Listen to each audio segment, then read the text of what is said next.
자, 시간이 빨리 가네요. 오늘 국민의힘 대선 경선 소식도 짚어봐야 되겠죠. 여론조사 결과 하나 살펴보겠습니다.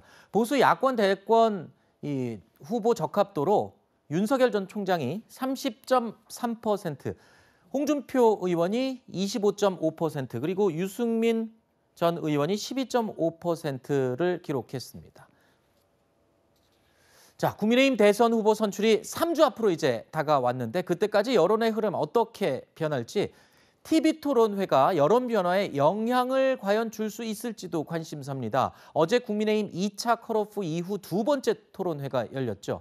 4명의 후보들 사이에 대립 구도 혹은 연합 구도가 2대2로 선명해지는 모양새였습니다. 어떻게 2대2인지 확인해 보시죠. 제가 원 후보님 대장동 1타 강사 유튜브를 봤습니다. 역시 행정 경험을 또 하셨기 때문에 아주 법조인을 넘어서 가지고 설명을 아주 잘 하신 것 같은데, 공매도를 완전히 폐지하는 나라는 없기 때문에 그 공약을 하고 이제 유승민 후보님 말씀하시는 걸 내가 자세히 봤어요. 그래서 상당히 설득력이 있다고 내가 봤습니다. 윤석열 후보 아버지 집인 줄 알고 살아갔다는 말입니까? 아니면 우연히 갔다는 말입니까? 유승민 후보님 참 두 분 일에 질의응답하는 거 보니까 마치 당구에 솔쿠션 치는 것 같더라고. 자, 저희가 어제 TV 토론회 구도를 그림으로 한번 이렇게 그려봤습니다. 이 홍준표 의원과 유승민 전 의원은 윤석열 전 총장을 협공을 하면서 서로에 대한 공방을 좀 누그러뜨리는 모양새였고요. 윤 전 총장은 원희룡 전 지사에게 호평을 보이면서 구애의 손짓을 보였습니다.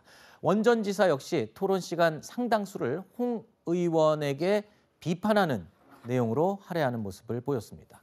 쉽게 얘기해서 원희룡 후보와 윤석열 후보 둘이 편먹고 연합전선을 형성하고, 또 홍준표 의원과 유승민 전 의원이 또 힘을 합쳐서 상대를 공격하는 2대2 구도가 되는 모양새인데요.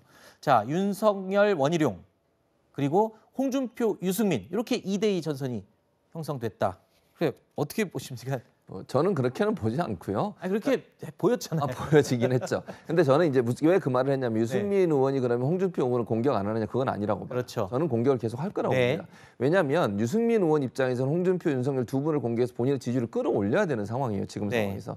그래서 어느 한쪽과 연합을 한다 이럴 가능성은 낮다고 보고, 다만 이제 원희룡 후보는 약간 이제 모르겠습니다. 지금의 스탠스는 제가 원희룡 후보가 중간에 사퇴한다고 생각하지 않습니다. 저는 끝까지 갈 거라고 보는데, 그럼에도 불구하고 만약에 지지율이 계속 답보 상태가 되면 될 수 있는 사람을 밀어주는 쪽으로 힘을 합칠 가능성은 전혀 배제할 수 없다. 그래서 원희룡 후보도 본인 자각력을 높이기 위해서 계속 노력을 하시겠지만, 이제 당선 가능성이 가장 높은, 즉 후보로 선출될 가능성이 높은 분에 대해서 큰 상처를 내지 않으려는 의도를 보일 가능성도 있기 때문에 그건 좀 지켜봐야 되겠다, 이런 생각이 듭니다.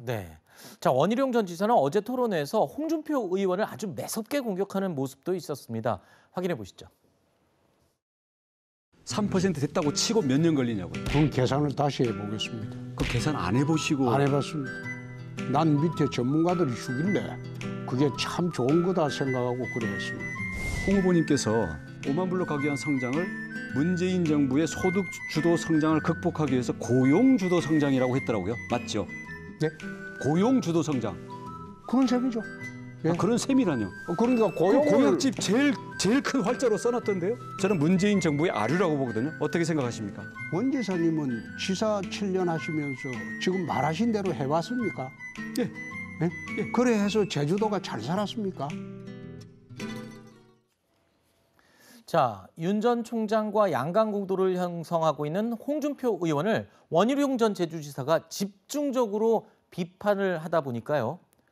이 원 전 지사와 윤 전 총장이 연대한 것 아니냐, 이렇게 구도가 되는 느낌이었던 건데, 뿐만 아니라 윤 전 총장이요, 연일 원희룡 전 지사에게 극찬을 보내고 있는 모양새였습니다. 원 전 지사를 제주가 낳은 인재라고 치켜 세우기도 했었는데, 원희룡 지사는요, 마냥 우호적이지만은 않은 것 같습니다. 토론회 후에 한 유튜브 방송에서 윤석열 전 총장의 손짓을 스토커에 비유하기도 했습니다.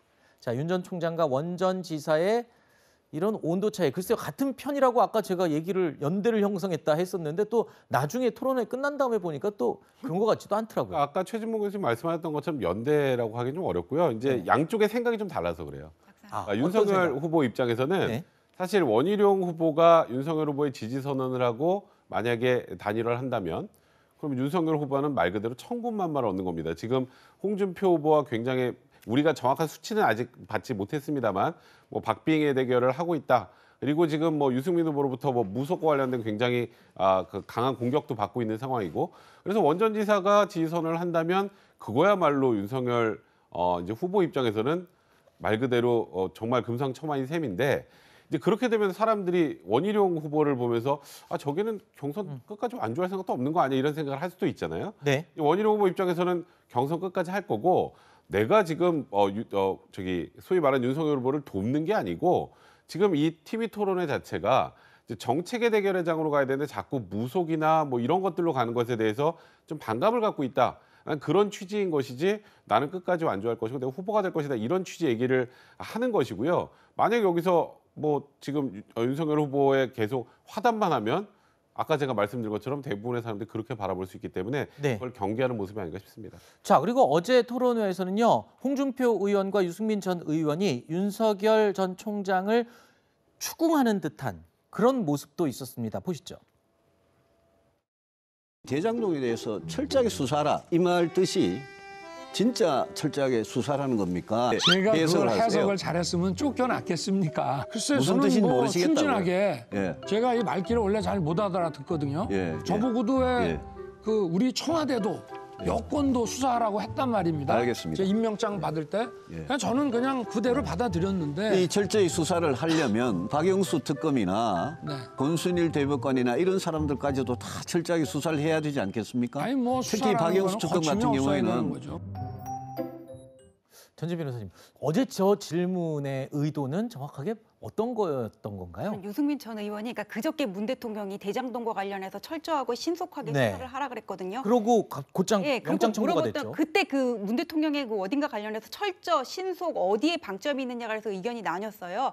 유승민 의원이 저기서 저 얘기를 한 이유는 문 대통령의 의중이 궁금한 게 아니라 당신 옛날에 적폐 수사 하지 않았냐. 아하. 그때도 뭔가 문 대통령의 그런 메시지를 받고 수사를 한 거 아니냐. 이 부분을 공격하기 위해서 저 얘기를 한 것으로 보이는데 거기에 대해서 윤석열 후보는 나는 눈치가 없어서 보이는 대로 수사했다 뭐 이렇게 얘기를 했잖아요. 네. 대처를 잘한 것 같습니다. 네.